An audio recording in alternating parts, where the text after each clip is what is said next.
Welcome to Shamba Shape Up. We have traveled all over East Africa to find hard-working farmers. We want to celebrate them while giving them the knowledge they need, so they can adapt and make their farms more productive even while the climate changes. We want to support them to get better yields and increase their income. We will see how farmers can benefit from our experts' advice while learning from each other in so many ways. Join us on these journeys and share in the farmers' experiences on the Shamba Shape Up Safari.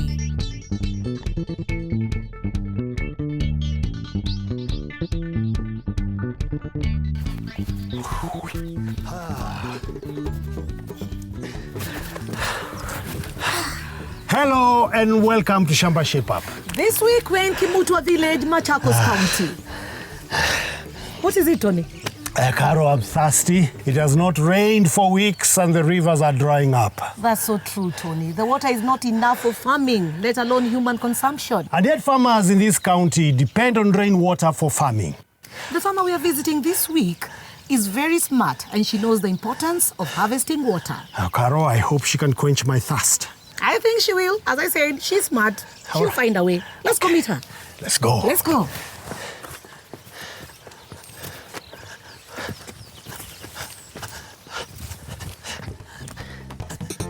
Today we are in Machakos County and we are visiting Elizabeth. She is married to Stephen and they have 2 children. Her farm covers 7 acres. She's a smart farmer trying to cope with climate change. Hey, Elizabeth. Yes. How are you? I'm fine. This looks lovely. Wow. Yes. How long have you been doing this? For about 1 year. This method, I've decided to use it because in this area, there's a lot of it. Yes. So when I use this method, it is economically. I use some little amount of water. You've been very innovative and keep it up. So Elizabeth, yes, what challenges do you have? The main challenge I have is the lack of water because we fetch using the cows. Because of these challenges, I just use some little water and I've decided to make these terraces. You see this place is a bit sloppy. Yes. So when I make these terraces, the water is odd in this side. It doesn't run to the river. Elizabeth, kindly let us pitch our tent. Yes. Because we came here to work. Yes. Yes. When I heard the Shamba Shape Up is coming at my home, I felt good. So let's pitch the tent and get ready for work.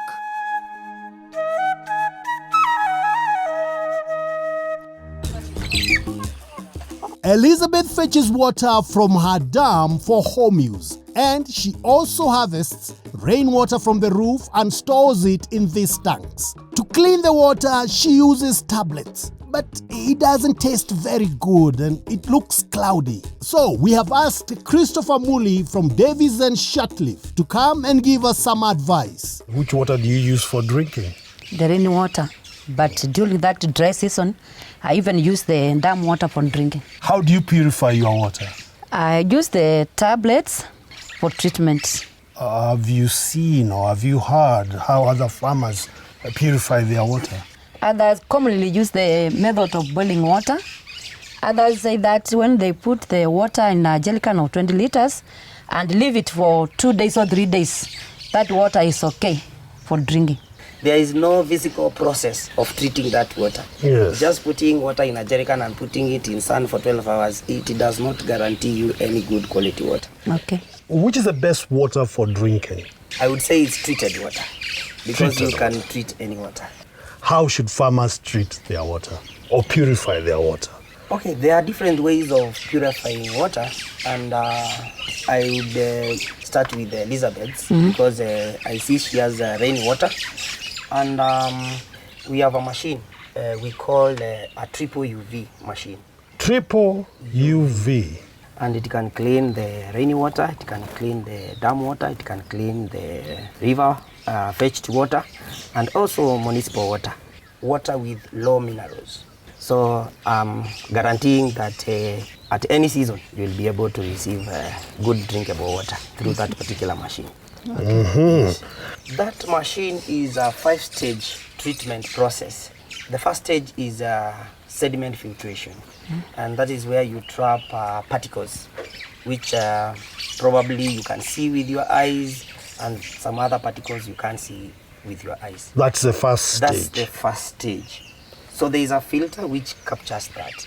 Then we have the second and third stage, whereby we have granular carbon and dual purpose carbon. That's what does that do? Because see, this water has some organic chemicals which just come in water due to environmental use. Yes. So those things has to be removed. You will find the water has a different taste. You will find the water has some smells like soil, because of all those things which come and combine inside the tank. So that stage is important now for removing all those items. Then we have now the mineralizer, which now injects some minerals in water, because you know good water has to have some minerals. So yes, that injects some minerals in that water, and then it proceeds now to the UV purification. And the UV is now where now bacteria in that particular water is denatured. Denatured meaning? Meaning that the bacteria is killed.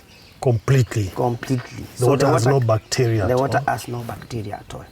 The Daily UV water purifier has 5 stages. First stage, sediment filtration. It takes out all big residue that are visible with our eyes. The second and the third stage removes parts that come from your environment, as well as bad taste and odor, neither of which can be seen by the eye. Fourth stage adds minerals to water. And fifth stage, UV cleaning, kills all bacteria.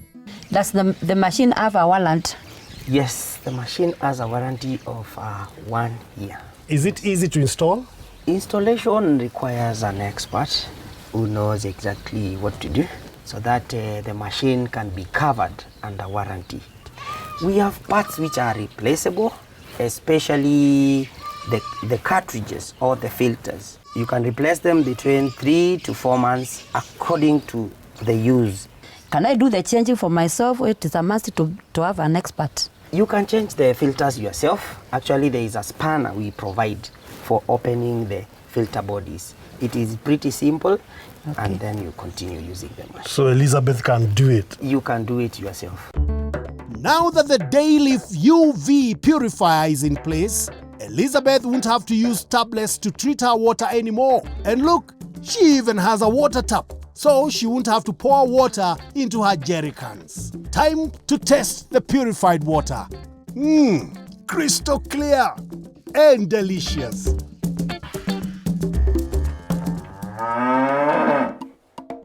Elizabeth has been doing well farming pigeon peas, but climate change is becoming a huge challenge for her and other farmers.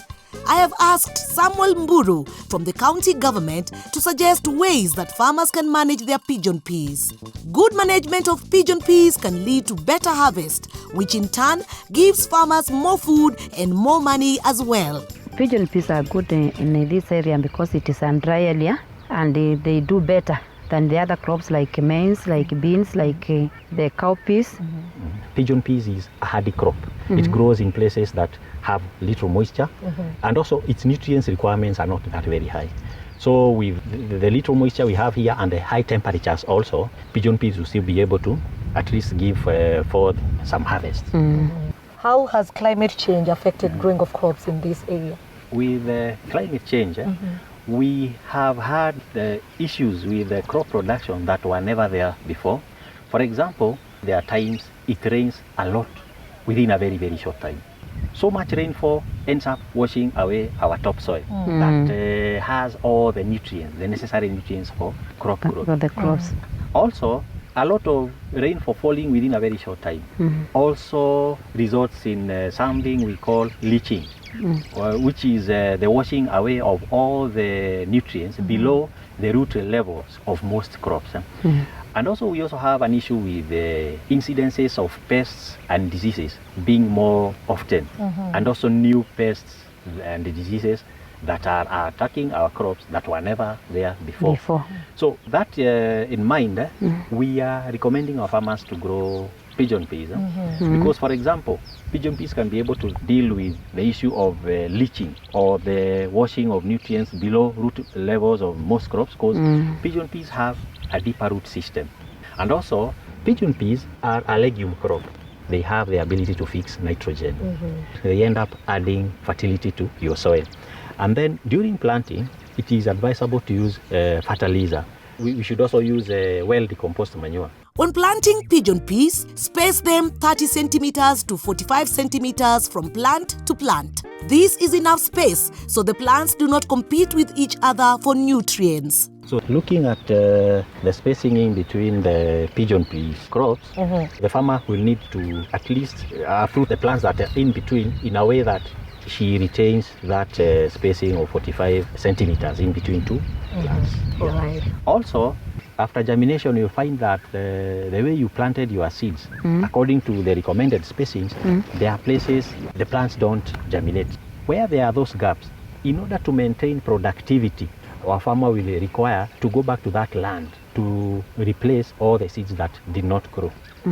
It's also important to regularly check for weeds and pests. Pigeon peas is affected by a number of pests. With climate change, those incidences have become a bit more. So we also have chemicals that you spray in order to kill such pests. Crop rotation also helps with pest control and disease. And because pigeon peas is a two-season crop, you can intercrop your pigeon peas with other crops from different families like maize, millet, sorghum, or sweet potatoes. This helps increase yields and profits too. Pigeon peas are able to extract nutrients from deeper within the soil than beans are able to. With this kind of an intercrop, the beans and the pigeon peas, there is a more efficient utilization of nutrients. And then with the crop growing very well, maybe about a month after planting, the farmer could use, we call them foliar feeds, fertilizers that you spray on the Leaves. On the leaves. They help with the crop vigor. The crop is able to grow stronger. You can be assured of more harvest, more flowering, and a better pond formation. You even have more grains per pond. This is the right time for Elizabeth to add foliar feed to her pigeon peas. But how is she going to finance it? Let's find out after the break. How's it going, Caro? Hands oh! Huh? Pigeon peas. Did you know that only pigeon peas can grow in the harshest conditions ever? Ah, yes. And speaking of harsh conditions, you can see our farmer walks quite a long distance to fetch water for her daily use. It's quite a distance. It's too far. Don't go away. There's more to come right after the break.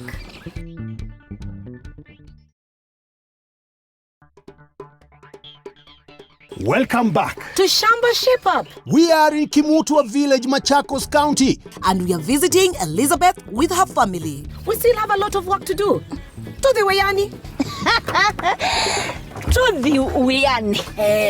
It means let's get back to work. Let's go. Yes, let's go.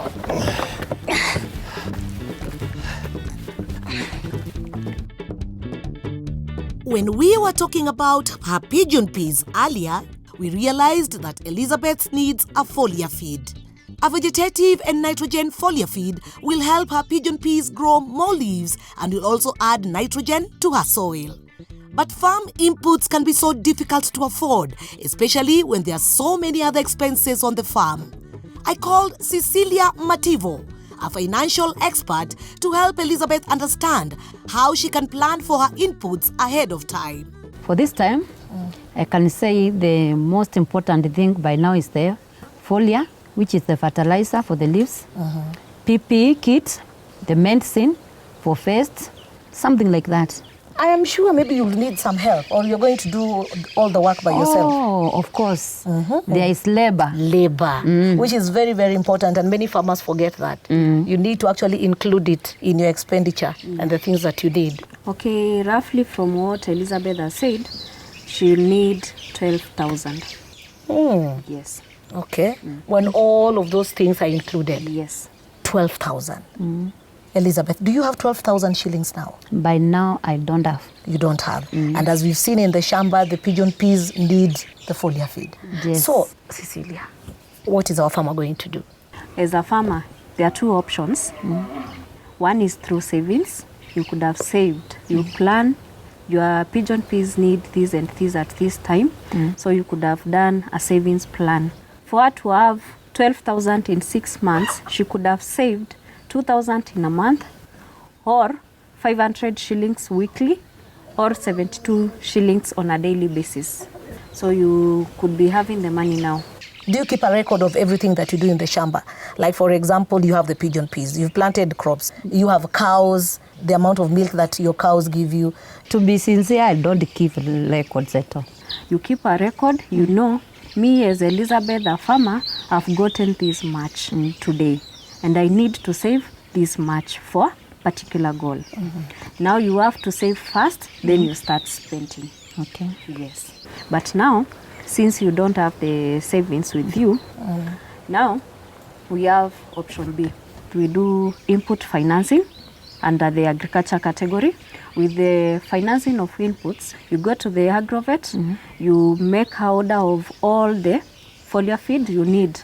You will get the invoice from the agrovet, then we will be able to pay the agrovet. Then you have all the materials up to the time you will be harvesting your pigeon peas. Okay. Yeah.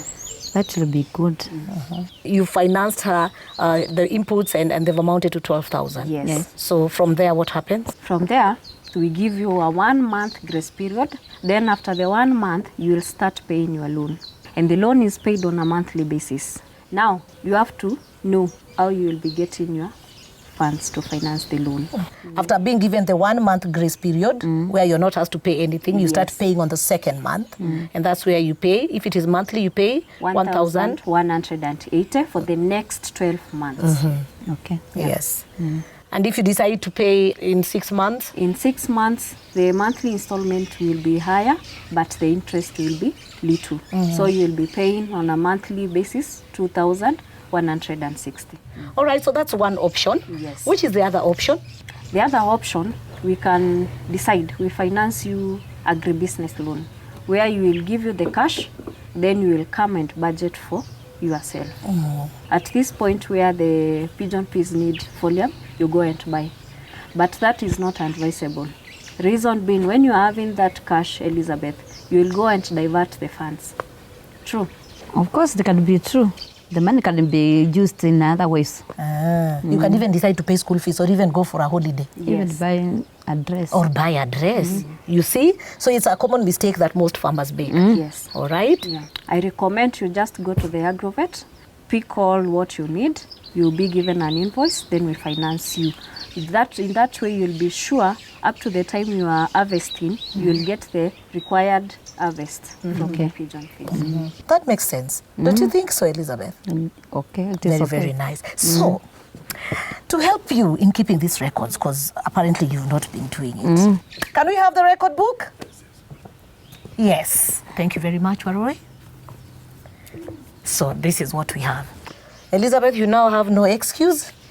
Even when you sell one egg, you have to document Keep it. the record. Yes. A record book will help you track the money you make from your Shamba and how much you spend. On the left side here, write down all the income you get. On the right side, fill in your expenses. Add up the total money made and money spent.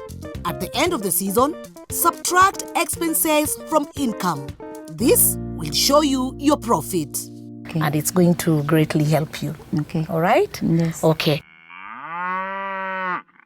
Water is very important in every Shamba. Yes, indeed, Carol. Do you think it might rain soon? Let's find out on the weather forecast. Welcome to the Shamba Shape Up Farming News for Kenya. It is the long rains period. In the coming week, we expect moderate amount of rainfall across Kenya. Northeastern region, Mandera and Wajir will get very little rain of less than 15 millimeters. Upper Eastern, Marsabit and Samburu will see little to moderate rainfall of up to 50 millimeters, with Isiolo receiving no rain or very little rain of less than 5 millimeters. Lower Eastern and Coastal region expect no rains or very little rains of less than 15 millimeters.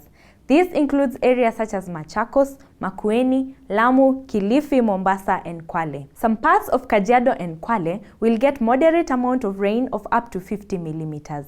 Central region counties such as Laikipia, Nyandarua, Kirinyaga, Nyeri, Embu, Tharaka, and Meru expect moderate to very high rainfall ranging from 25 to 140 millimeters. Murang'a, Nairobi, and Kiambu will see little to moderate rain of up to 50 millimeters. North Rift, Central Rift, and South Rift Valley will receive moderate to high amount of rainfall ranging from 25 to 75 millimeters. This includes Trans Nzoia, Elgeyo Marakwet, Uasin Gishu, Nandi, and Samburu. Some parts of Turkana will receive little rainfall ranging from 5 to 25 millimeters, while some parts will receive rainfall as high as 50 millimeters. Western and Nyanza region expect moderate to high rainfall ranging from 25 to 75 millimeters. This spans across Bungoma, Busia, Kisumu, Kisii, Nyamira, and Migori. Farmers, the rains this season are less than in the past years. It is important to keep harvesting rainwater and irrigating if you can. Plant drought-tolerant crops like cassava and millet. If you are in the dry areas where livestock was wiped out by famine, now is the time to restock them from counties that were not affected or government agricultural research centers. Fertilizer prices have been brought down by the National Cereal and Produce Board depots. Find out how to get them from your nearest agricultural sub-county office. For more tips and weather forecast, call Shamba on 0711 082 606. I am Brenda. See you next week on the Shamba Shepherd Farming News for Kenya. Keeping dairy cows can be a challenge. Sadly, Elizabeth had to sell her dairy cows because she did not have enough feed for them. She has since planted bomber rods for her 2 bulls. But she's worried the fodder won't be enough for her to keep dairy cows again. We have invited Jessica Gai from the International Livestock Research Institute, ILRI, to come and teach Elizabeth how to make hay so she can have her dairy cows again. So Elizabeth, now you are telling me before that you had many cows. What happened to them? Because of the challenges of the rains, and I decided to sell them because I had no enough pasture for them. And I bought another 2 small ones so that I can manage them. That's a very common challenge to many farmers because we find that many farmers will have a lot of fodder when it is raining and then we will have no fodder when it's dry. So what I can advise the farmers, they try to store as much fodder when there is plenty so that they can use it later. How can the farmers do that? You can either do silage or you can make hay. And what determines which method you're going to use is the type of fodder that you have.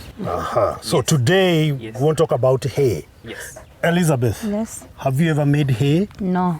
First of all, why should farmers make hay? We want to have enough fodder throughout the year so that there is no time when you have a lot of fodder that some of it is even going to waste and the other time again now you don't have any fodder, now you have to sell your cows as you said. And 2, we also want to harvest that fodder at the right stage because beyond a certain stage that fodder will start losing its value because as a plant grows older and older, it has a lot of fiber and therefore reducing digestibility. At the same time, the nutrients will go down.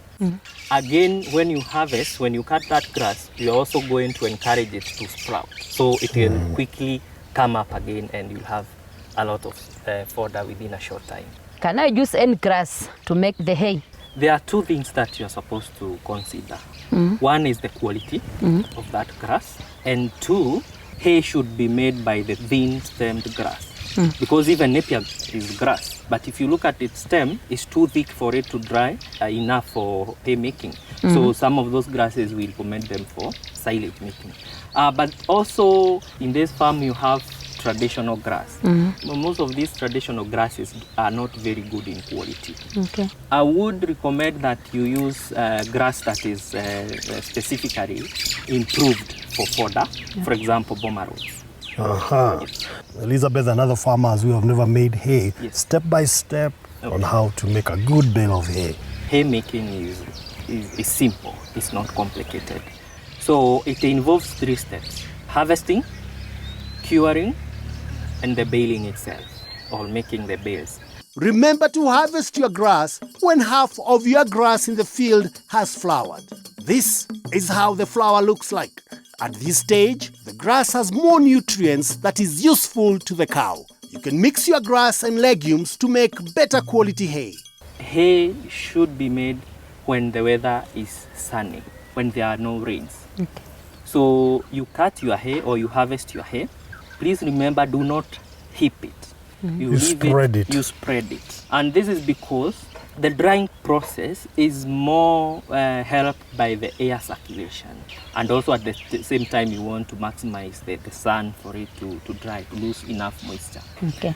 So let your grass dry for 2 to 3 days, spread in the field. Then you get to the next stage, which is curing. Depending on the weather again, so it will take 2 to 3 days. The curing is what? Is it drying? Curing is now drying.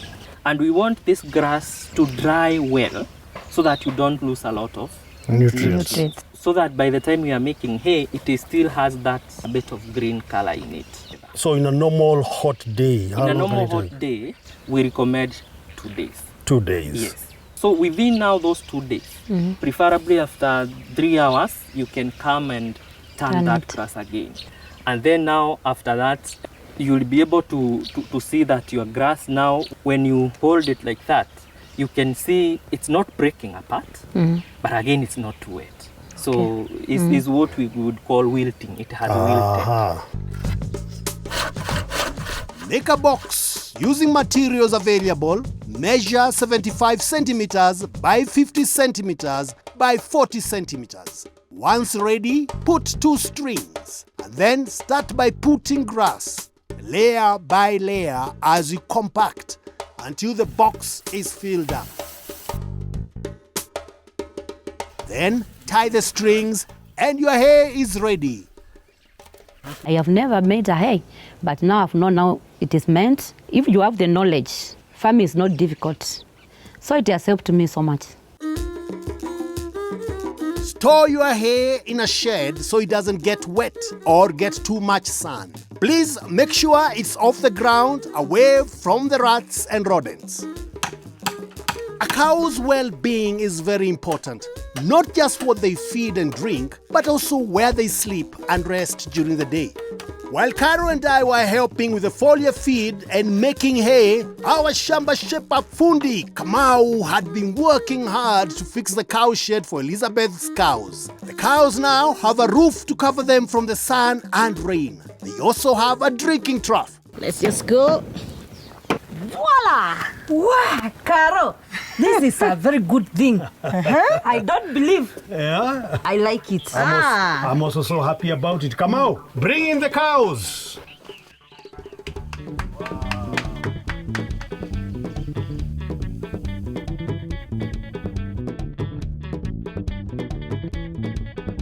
The shape up is good. It has done a lot to me and I've appreciated it. May the God bless you and welcome again. And so our work here is done. It's done, and we'll see you in the next Shamba.